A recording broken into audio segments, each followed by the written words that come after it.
सांगरे चलीची जी छाई परिका पाखरे रही सांगरे चलीची मु एमिति बंधुटे पाइची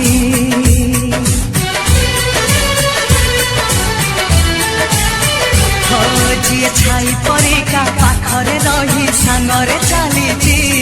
मु एमिति बंधुटे पाइची जाऊ दुनिया भांगी जाऊ सपन तो पाई हसी हसी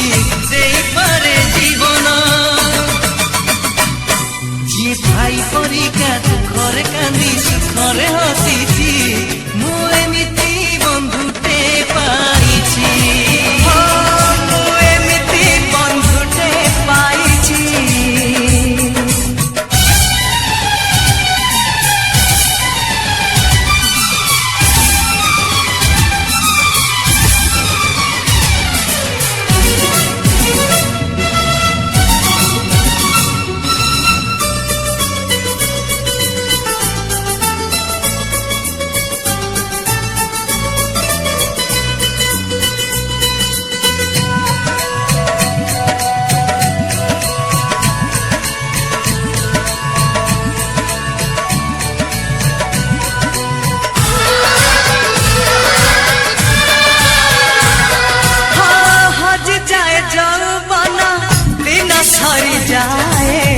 सरी बनी दोस्ती आम जीती बाजाए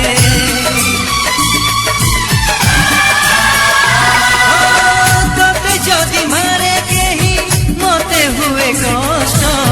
दुष्टामी मु गले खाऊ छाट से खड़ी सिलत डंगा आउ बरसा